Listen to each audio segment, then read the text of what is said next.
Salut tout le monde! Aujourd'hui, dans cette vidéo, je vais commenter cet article-là qui m'a été envoyé beaucoup de fois quand il est sorti. Puis c'est un peu drôle parce que je l'ai reçu de gens à la fois qui, juste, je prends pas de recul, préambule, je suis presque végétalien. Chez nous, on mange presque exclusivement végétal. Je dis ça parce que ça nous arrive de manger des œufs, par exemple, quand on va au restaurant. Je vais me prendre une omelette, mettons, parce qu'il n'y a pas vraiment d'autres options protéinées qui vont convenir à mes cibles. Fait qu'on va faire, je vais faire une entorse à ce niveau-là, dans ces situations-là, mais sinon, je dirais, si ce n'était pas des œufs, on mange 100% végétal. OK? Fait que là, j'ai reçu cet article-là. Je vais comme passer au travers, parce que c'est un peu drôle, comme je disais, parce que il y a des gens qui savent que je suis surtout végé, puis il y a des gens qui ne le savent pas, qui me l'ont envoyé. Fait que là, d'une part, c'était comme Hey, qu'est-ce que tu penses de ça? As-tu une opinion favorable de ça?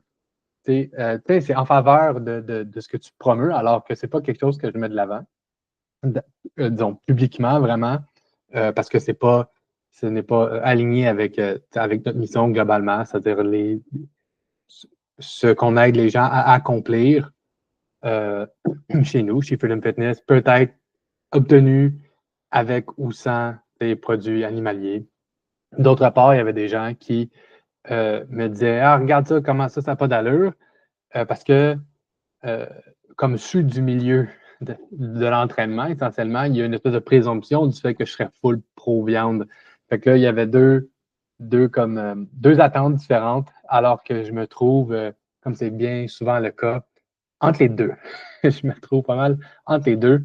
Fait que ce que je vais faire, c'est que je vais commenter cet article-là qu'a écrit, c'est Katia Gagnon, son nom, ici. Fait que allons-y, si vous voulez bien. Dans le fond, ce qu'elle a fait, c'est qu'elle a mangé 100% végétal pendant 3 mois, pendant 97 jours, je pense qu'elle précise là, dans l'article. Puis il y a des choses qui sont,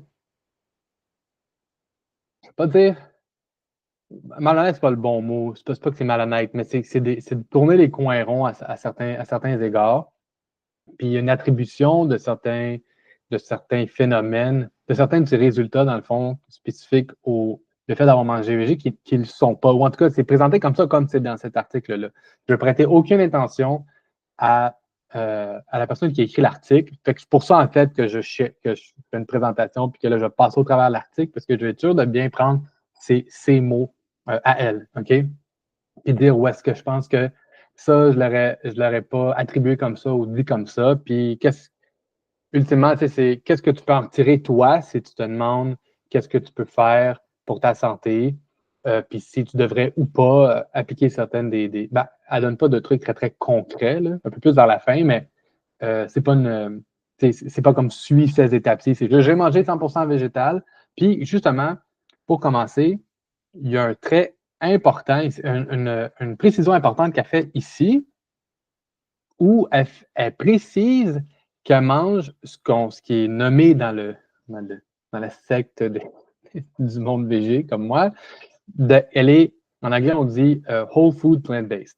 C'est-à-dire, ce n'est pas seulement que de manger des plantes, c'est-à-dire des aliments issus du monde végétal, mais bien de manger des aliments entiers issus du monde végétal. Puis c'est une distinction vraiment fondamentale. Puis là, le cardiologue qui l'a cité là-dedans, il le précise ici, une assiette de pâte blanche, sauce tomate, frites et un coke, c'est végé, mais c'est de la malbouffe. Puis là, le problème ici, par rapport à sa petite expérience, là, c'est qu'elle ne mentionne pas elle mangeait combien de malbouffe avant d'avoir entamé ça. Fait que tu peux avoir deux personnes qui mangent essentiellement exactement de la même façon. C'est-à-dire que leur rapport en grains entiers par rapport à grains raffinés va être très élevé. Leur rapport en fruits et légumes va être très élevé. Leur rapport en légumineuses va être élevé aussi. C'est juste que, puis il n'y aura pas de boisson gazeuse, il n'y aura pas de, disons, ce qu'on appellera généralement de la junk ou de la cochonnerie, mettons. Là. Puis, juste qu'il y en a une qui va manger du poisson, du poulet, des œufs, puis de la viande maigre, puis l'autre, non. Fait que là, il y aurait une espèce de. Il y aurait un peu plus de tofu dans celle qui n'en mange pas. puis de légumineuses pour compenser niveau protéines, peut-être plus de poudre de protéines, mettons. Peu importe quel chemin elle aurait pris pour avoir cette plus haute densité en protéines-là qui est propre aux aliments animaux, c'est-à-dire la densité en protéines qui est plus grande. Deux personnes peuvent marcher vraiment presque pareil et obtenir exactement le même résultat. Alors que là, elle décrit non seulement qu'elle change, pour faire simple, son bœuf pour du tofu, c'est qu'elle mange aussi aucune scrap. Fait que ça, c'est colossal dans ses résultats parce qu'elle décrit, je pense que c'est un petit peu plus haut, excusez, où est-ce qu'elle a perdu 5,7 kilos en 3 mois, le vide de même. Fait que ça donne-tu fois 2,2, fait que ça donne 12, 13, peut-être 14 livres, là, fait que 13 livres à peu près en 3 mois, ce qui est excellent. C'est 4 livres par mois, c'est 1 livre par semaine. Mais ça, ce n'est pas spécifique au fait qu'elle a mangé végé, ni même qu'elle ait mangé aucune scrap. Naturellement, ça aide pour 2 raisons que je vais mentionner un petit peu plus tard. Ça aide de manger whole food, c'est-à-dire pas de scrap, puis plant-based, c'est-à-dire végé. Ça aide à perdre du gras parce que ce sont 2 façons de diminuer la densité calorique de ce que tu manges. Mais tu pourrais perdre 5,7 kilos. Tu pourrais perdre 10 kilos en 3 mois en mangeant exclusivement des Oreos. Ce serait une mauvaise idée parce que tu aurais d'autres problèmes. Sauf que si on parle de poids, tu baisses, c'est pas spécifique à sa démarche. Fait que ça, c'est quelque chose que je veux dire qui est vraiment important. Ce n'est pas spécifique ni à la malbouffe, ni au fait de manger végé, d'avoir perdu du poids. C'est spécifique à avoir baissé son apport calorique. Puis ce qui l'a aidé à faire ça, c'est de manger whole food plant-based à cause de la densité calorique qui est beaucoup plus basse dans des aliments entiers versus de la scrap, c'est-à-dire une pomme versus des Oreos.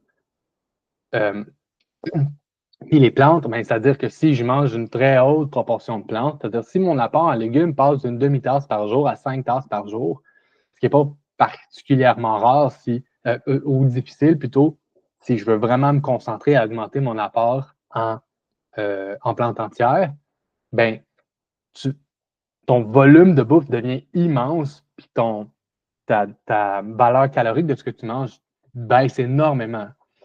Fait que ça aide en ce sens-là. C'est une façon de faire qui fonctionne bien. Sauf que c'est pas spécifique à ça. C'est vraiment. Ça, c'est clé. C'est important de comprendre ça. Oui, ça peut aussi tester l'effet sur la santé cognitive, c'est-à-dire, est-ce que le fait d'améliorer le système cardio-respiratoire via l'amélioration de certains de ses marqueurs, surtout son profil lipidique, là, parce qu'elle parle que avant cette expérience, j'étais une femme de 54 ans, très en forme, mais avec un surpoids, taux de cholestérol élevé, donc des pré-diabète, puis hypertension, reflux gastrique, etc. Fait que là, elle se fait dire qu'elle est un excellent exemple de prévention, mais encore là, elle aurait pu obtenir tout ça sans faire ça. C'est mieux qu'elle le fasse comme ça, mais ce n'est pas un prérequis, dans le fond. Après 3 mois de végétalisme, j'ai perdu un pourcentage significatif de mon propre poids, presque uniquement au niveau abdominal, où se situe le gras le plus dangereux pour la santé cardiaque. Effectivement, le gros tour de ton abdomen, il est différent, il est qualitativement différent du gras qui est ailleurs sur ton corps, tes cuisses, fesses, hanches, bras, même dans la face, mettons partout ailleurs, là, dans le dos, tout ça. Tout le reste, dans le fond, c'est une sorte de gras qui est différent et celui qui est abdominal, il est comme plus dangereux. OK? Fait que là, elle a pu dire adieu à ses reflux gastriques, mauvais cholestérol, taux de glucose a diminué, puis ça, c'est important, puis ça ajoute de la, comment dire, comment je peux dire, la validité à son expérience, c'est le fait qu'elle a fait exprès de tenir le même niveau d'exercice pour pas que ça vienne, pour vraiment l'attribuer à son alimentation. Okay. Vous êtes beaucoup plus en santé qu'il y a 3 mois. Tous les marqueurs vont dans la bonne direction. Puis là, sur le plan cognitif aussi. Puis c'est ça. Après ça, elle tombe dans le culinaire. Fait que là,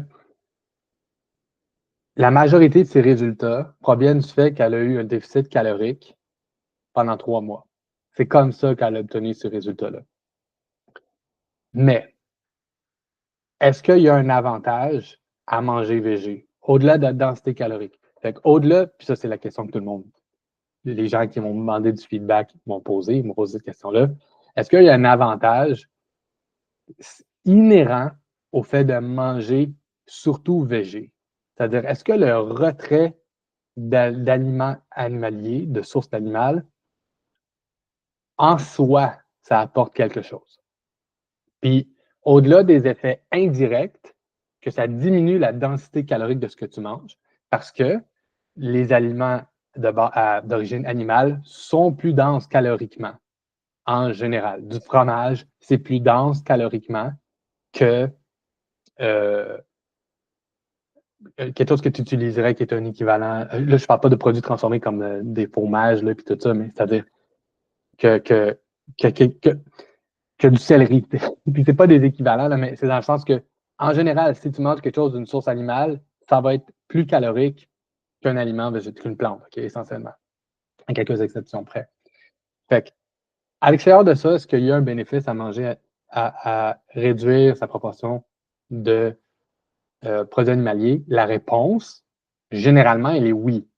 Parce que, de façon générale, elle nomme ici, puis ça c'est clé, là, ça c'est vraiment important, elle nomme d'avoir adieu médicaments contre le reflux gastrique, le cholestérol a diminué. Fait en gros, ce que ça veut dire, pas pour le reflux gastrique, mais pour le cholestérol, c'est qu'elle a amélioré son profil lipidique. Fait que ça veut dire qu'elle a amélioré les gras, la proportion de gras qui circule dans son sang. Elle a amélioré ça, ces marqueurs-là. Puis une façon très directe de faire ça, un effet direct, au-delà d'avoir le fait d'être en déficit calorique, ça fait ça. Et ça, c'est un. Mais deux, c'est le fait de diminuer ton apport en gras saturé. Fait que ça, c'est un gros, gros, gros morceau. Le fait qu'elle a réduit ses gras saturés, elle ne décrit pas spécifiquement ce qu'elle a mangé, mais sûrement de moyen élevé à presque zéro, parce que c'est pas zéro. Il y a des aliments végétaux qui contiennent des gras saturés. Les gras saturés, essentiellement, ce que c'est des gras solides à température pièce. C'est comme ça que tu les décèles. Puis les gras saturés causent, ont une relation causale avec plusieurs marqueurs qu'on veut à la baisse. En fait. Ils augmentent le cholestérol, ils augmentent la résistance à l'insuline. Fait qu'on veut diminuer ça, ces marqueurs-là, puis réduire à presque zéro tes gras saturés. Ça va aider à faire ça au-delà du déficit calorique, en plus du déficit calorique. Fait que là, elle fait ça. Ces gras saturés étaient sûrement limités ensuite à comme les avocats, peut-être des noix, puis peut-être comme de l'huile de coco. Mais c'est-à-dire, comme ta source, ça c'est clé, comme tes sources de protéines contiennent zéro gras saturé, comme des avocats, l'huile de coco, puis des noix, ce ne sont pas des sources de protéines, c'est des choses que tu manges comme en accompagnement. C'est pas comme des gros morceaux de tes plats. Fait que ça réduit énormément ces gras saturés. Ça, en soi, à calories égales, ça, c'est un bénéfice propre au fait du retrait ou de la diminution marquée des produits animaliers. Ensuite, fait que ça, c'est un, déficit calorique. 2, retrait ou réduction importante des gras saturés. 3, si je mange beaucoup moins de produits animaliers, je compense avec autre chose. Si je pourrais avoir, pour maintenir à peu près là, mon apport calorique. Pour pas que. C'est pas juste, mettons, je mange un burger avec une salade, j'enlève le burger ou j'enlève les boulettes puis le fromage puis je garde juste le pain. C'est pas comme ça. Tu transformes ton assiette, c'est pas juste le retrait. Il y a une transformation, il y a un ajout d'autres choses, une compensation. Cette compensation-là, dans son expérience à elle, est faite avec des plantes entières. Donc, son apport en légumes a dû aller dans le plafond, puis elle a mangé du tofu probablement. Elle a mangé probablement aussi pas mal plus de légumineuses, de quinoa. Elle mentionne même plus bas, à part de. Je vais aller voir le vite, je peux le trouver comme ça. Elle mentionne le quinoa parce qu'elle dit ah, j'ai le vertige, qu'est-ce que je vais manger? Il dit ça quelque part, là. J'ai découvert le quinoa, quelque chose à cet effet-là, ici. Le PVT. Voyons. Ici, tu nomme des choses qu'elle a mangées ici. Voyons, à un moment donné, elle dit quinoa, je suis sûr. Excusez. Pas bon, une vidéo pour faire ça. Fait que là, j'augmente mon apport en légumineuses et en légumes. C'est raisonnable. Ah, j'ai découvert les vertus du quinoa, de l'orge monglée, farine de pois chiches. OK? Fait que ça, c'est fibre dans le plafond. Ça aussi, ça aide, ça améliore les marqueurs. Ça aide à améliorer le profil lipidique, puis juste généralement à la santé, OK?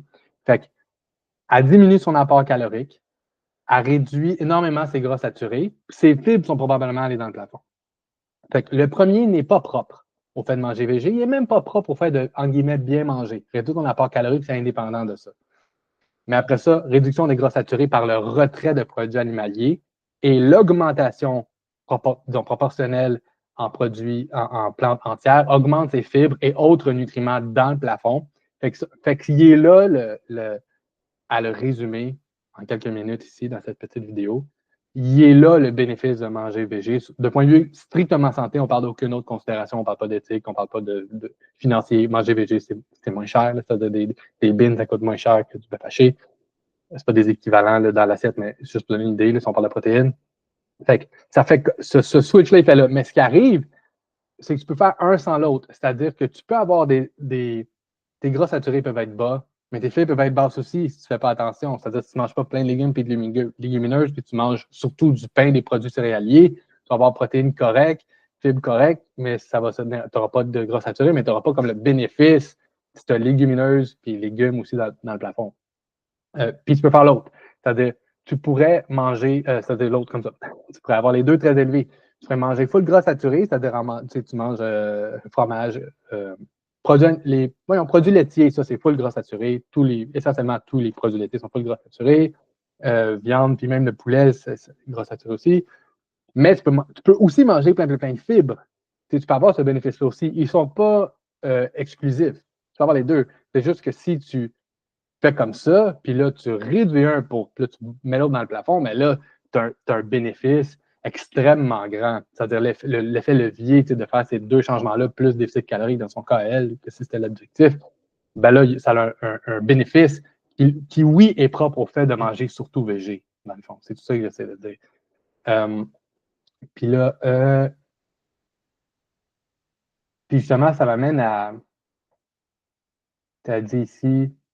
Ah oui, le végétalisme, c'est pas une religion.